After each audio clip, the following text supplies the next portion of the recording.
Okie dokie! So unless I have an overwhelming urge to talk about a specific subject, I usually do take to my Instagram to ask you guys what topic you want to see me tackle next on my Ask Emily series. Although I got lots of different answers this week, the two that were requested the most was mental health and sex. And I've decided to go with sex because mental health is something that I've wanted to talk about for so long, and it's a very personal subject to me and I want to make sure I do it justice. So with the little preparation that I had this week, we're going with sex, so it's gonna be a juicy one! Obviously got all the disgusting questions through, mostly from people I know just being a little bit inappropriate, but that's fine, they made me lol. So lots of things that come through from you guys. I'm just gonna pick them at random and jump in. Disclaimer, obviously I'm not a sexpert.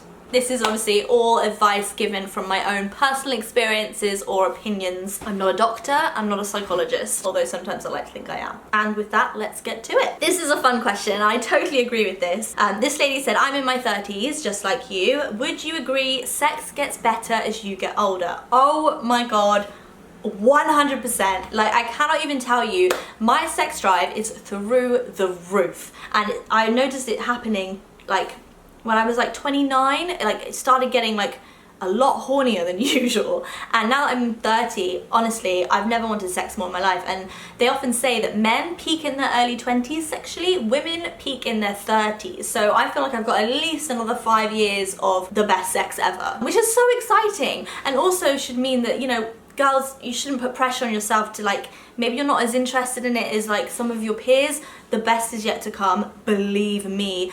And what's most exciting about it is by the time you reach your 30s, you more or less know exactly what turns yourself on, what you want. You're not afraid to ask for what you want in the bedroom. So the whole sex thing in general just fucking peaks in your 30s. It's amazing. So yes, I totally agree. Do you find that the pill can affect your libido? I never want sex anymore. Any tips? Again, I'm not a doctor, but I think this is fairly common with a lot of women that go onto the pill. Your sex drive can be affected in any manner of ways. It can be the fact that you're stressed or your mental health, or you can be physically ill that week, your confidence can be knocked and you can be stressed, therefore your libido decreases. Also, if you're on certain medications, whether that's antidepressants, contraception or anything else, your libido can be affected. This is something that's quite common. Thinking back to when I was on the pill, and I was on the pill for 8 years, I remember there being times that I wasn't particularly interested in having sex, but whether or not that was due to the pill or not, I honestly can't say. I think it was more to do with the fact I was in a long-term relationship and the sex got a little bit boring. But yes, to answer your question, the pill can affect your libido. If you are finding that that is happening, then it's definitely worth looking at other forms of contraception, whether that be a different contraceptive pill or maybe a different form of contraception altogether, whether that's the implant, the coil. I find the coil doesn't affect my sex drive at all. I think it would definitely be my preferred method of contraception. Also the Mirena, not the copper one, stops your periods altogether usually, which is fucking amazing. So yeah, it is common, and if you find it's happening, maybe look into something else and talk to your doctor about it. Best tips or advice for feeling confident and sexy in the bedroom? Good question, and I think everyone at some point has suffered with insecurities in the bedroom. Obviously it's a really like intimate, special space when two people come together completely naked and face each other, and that happens. You know, I'm very confident about my body and my sexuality and being in bed with someone now, but it definitely wasn't always like that. And when I think back to why I felt that way, I think it was down to like maybe inexperience, maybe not having as much knowledge on what's normal about my body or what's a normal thing to do in the bedroom. And really, like, I guess through the experience of, you know, having different sexual partners and growing into my body as a woman and becoming more confident, I think I've realized that, you know, there is no normality. You know, there's no one way to look, there's no one way to smell, there's no one color of skin or way to have your pubic hair. Like, everyone likes different styles in the bedroom, whether that's a position or a type of sex that you're into or a kink. You know, there is no one way. And I think the more that I learned that, the more I accepted my own body, the way I looked, what I liked in the bedroom, and therefore with that came confidence. Also, confidence for me in the bedroom came from being with, how do I put this, grown-ups, you know, not children. Like, I've been with plenty of guys who maybe were quite vocal about a certain way they like expected a woman's pubic hair to be, or were into like big boobs, which I don't have, or maybe like smaller butts or whatever, you know, and being with someone that like loves you and can worship your body and adore you for what you are definitely gave me more confidence. And I had a few experiences with a few grown-up men who loved exactly what I was and told me, and that really gave me confidence to understand that even if they'd adored their last sexual partner and she looked totally different to me, them liking my body and like as it comes in a way made me realize that there is no cardboard cutout, there is no normal, you are perfect how you are. And as soon as you start accepting that, then I think that's when confidence comes. Somebody's asked what my favorite position is. I know this girl, she's cheeky. What's my favorite position? Oh my god, I've got so many favorite positions. Like, sex is fun, there's not like one thing that I'm just like, oh, I need that every time. Can I pick two? I'm gonna pick two because they're favorite for different reasons. No, do you know what? I'm gonna like totally surprise everyone here because you all think I'm a kinky bitch, I know, but my favorite position is missionary. And that must sound so boring to some people, but honestly, missionary, you know, your classic girl on back, man on top, is for me my favorite position because it's the most intimate between me and my partner. You know, like, we're looking at each other, we're connecting not just through our genitals but through our eyes, you know, we can kiss each other. And for me, like, some of the best sexual experiences I've had have been in missionary because I feel for me it's the one I feel most connected with my partner. And like, yes, sex can be fun and like adventurous and you can do all sorts of kinky shit, but at the end of the day, like, without all the like really nice love making, for me, like that's so important as well. So for me, missionary is probably my favorite, and if I had to do one for the rest of my life, it's the one I'd choose. I know some girls love going on top. Like, for me, I'm a little bit like, could take or leave it. Like, I know it feels really good, but I'm lazy. Too much work. Okay, so someone who's asked to remain anonymous, but everyone's anonymous in this anyway. How often should coming during sex happen? So there is no right or wrong answer here. Everybody has different levels of sex drive. Everybody has different things that gets them off. Some people need a sex toy stimulation, some people can only come on top, some people can only come through anal sex. Like, it can be very different for everyone, man and woman. Like, I've been with people that have higher sex drives and come like 3 times in one session. I've been with people that don't necessarily come every time, and you know, that's not a reflection on me or them, it's just different people, different sex drives. So there is no right answer and there is no number I can give you to say what's normal. Obviously, lots of us females are told that we should always climax during sex, otherwise our needs aren't being taken care of. But I can honestly say that I've not come through every single sex experience I've had, but that, like, although a climax is amazing and you always want to achieve that, doesn't necessarily mean you can't have a good time. Sometimes it's just not happening, like, and you have to accept that, and the minute you start forcing yourself is the minute it's definitely not going to happen. If you are finding it difficult to climax, then definitely like think about using toys. Climaxing for me has definitely gotten better since I discovered sex toys and I've introduced them into my sex life. So, and I know that, and a lot of my friends are the same. Obviously, we all want to climax during sex. If it doesn't happen, it's a one-off, don't beat yourself up about it.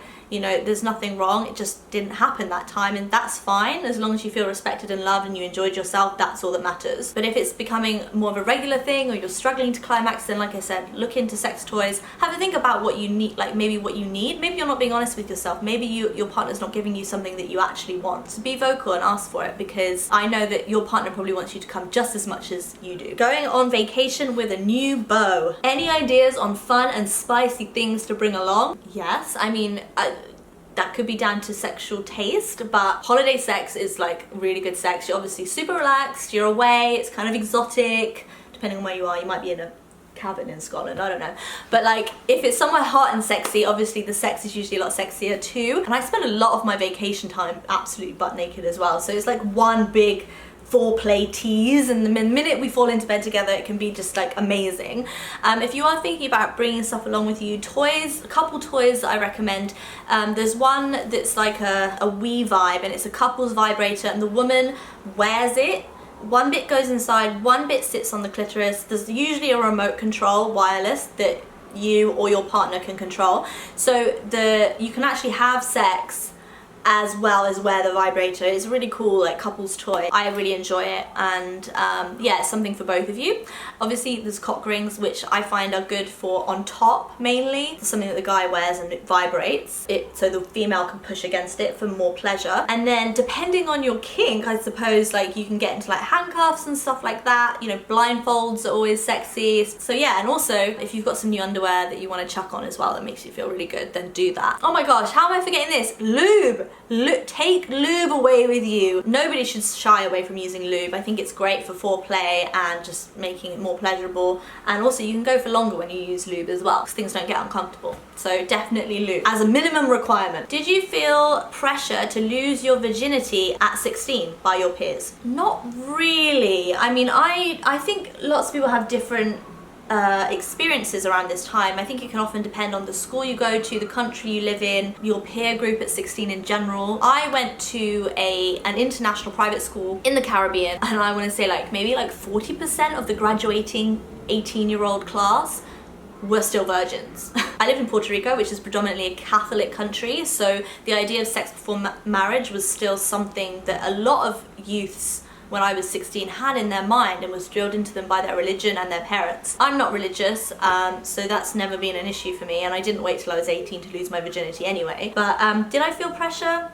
Not really from my peer group, to be honest. Most of my peer group were still virgins at 16. I noticed that people slowly around me were losing their virginity, but it didn't really affect me, to be honest. It's really hard, especially when you're younger, to stand up to your peer group, especially when the group mentality is one thing and you might have a different idea. But chances are the people that are pressurizing you weren't probably ready to lose their virginity at 16 or 15 anyway. Being a 30-year-old now, and like talking to a lot of my close female friends, lots of us say that we lost our virginity before we were ready. So don't feel bad about holding back, because honestly, you won't regret it. Ooh, okay. Have you ever watched Erika Lust adult films? Really weird that I got sent this question because I absolutely love Erika Lust. She is my favorite pornography director. For those of you that don't know, she's a Swedish woman. She works in Spain and she has a great website where you can subscribe, and I subscribe annually to her porn sites because her pornography movies are so real, so beautiful. They use men and women of every different shape, size, color, and she films these really real, amazing sex movies. The pornography industry is a horrible place, like not only for the people that work in it mostly, but the actual footage that goes out a lot of the time can be really skewed to one ideal of how sex should be for women and how men should look and how women should look as well, and how women and men should perform in the bedroom. And I think a lot of young people today are finding this pornography online and they're getting it into their head that sex should be this fucking theatre show where you're like, ah! And like women's tits should be out here and men's dicks should be this fucking long. And it's not healthy at all. So Erika Lust is an amazing woman that's doing an amazing thing. She is putting out really quality pornography that's feminist. And when I say feminist, not necessarily like your typical stereotype feminist. It's just something that's beautiful and equal for everybody. So if you are looking for female-friendly, realistic, amazing pornography, then I would highly recommend Erika Lust. I think she's amazing. After a long relationship, how do you deal with a new partner? This, I mean, you could come at this question from all angles really, because I don't know how to best answer this for you, because I'm not really sure what your experience was with your last relationship and how it's different now. But for me, generally speaking, when I get into a new relationship with someone, it's quite exciting. Like, you're at that position where things are new and you're both discovering each other's bodies and what makes you tick, and like it should be a really exciting time in your relationship when you're both first getting to know each other sexually for the first time. Obviously it can be a little bit awkward sometimes, that's the nature of sex, like it's two people naked together like just banging, like it's always gonna be a little bit long, but I always approach it with the attitude that it can be quite funny, you know, and I always laugh when things happen, like you get these slip-ups, like what can you do? If you can laugh it off, then for sure you're gonna have a good time in bed, because that's a really fun and positive approach. If you mean like maybe when you first sleep with someone new and they don't often get your vibe or what you're into, then I just think ask, like in a gentle way, in a gentle but straightforward way, show them what you want and then you'll get where you want to be a lot quicker. It can always be really disappointing when you leave a partner who got your body so well and gave you an amazing time in bed, and then be with someone new that's maybe not living up to expectations of your last relationship. Honestly, only you can change that. You have to be the one that asks for what you want, because they're not mind readers. They're not going to figure it out on their own. So don't be shy about it, and 9 times out of 10 they'll be really happy that you did ask when they see you enjoying yourself so much more. What's the normal amount of sex you should be having when in a 2-year long-term relationship? I mean, this is similar to the question about how often should you be coming when you're having sex. Like, there's no real right answer. Obviously, when you're in a long-term relationship, for me anyway, the amount of sex that you have does tend to drop off a little bit after maybe like the first 1.5 to 2 years, which is only natural. You're no longer producing the hormones in your body that make you want the sex so much. Like, your body physically can't produce those hormones anymore, so there's always going to be a little natural drop in the amount you have sex. But saying that, I mean, for 2 years, for 5 years, for 10 years down the line in a relationship, as long as you feel like you're getting enough, then that's probably the right amount for you. If you feel like you're not getting enough in your relationship, then talk to your partner. It might be time to like change things up a little bit, try something new, introduce some sex toys, pornography. Maybe you're not emotionally connecting as much as you were, and that's why you're not fucking as much. Have a chat, talk about it if you feel like you're not getting it as much as you'd like. Have you ever had a pregnancy scare? Those emojis. Who hasn't had a pregnancy scare? Oh my god, my life is over. Yeah, the older I get though, like the more recent ones I've had are not as scary as the ones you get when you're like 18 and you're first sexually active and you're like, life is over, I'm not gonna get to go to uni, but yeah. How long into a relationship should you wait before having sex? As my therapist always says, should is shit. I love that phrase. Shoulda, coulda, woulda. The word should, there's no right or wrong answer here, as long as you're comfortable. It's varied for me, honestly. Like, sometimes it's weeks, sometimes it's days. Like, it honestly depends on how I feel about the person and the connection I have with them and the respect.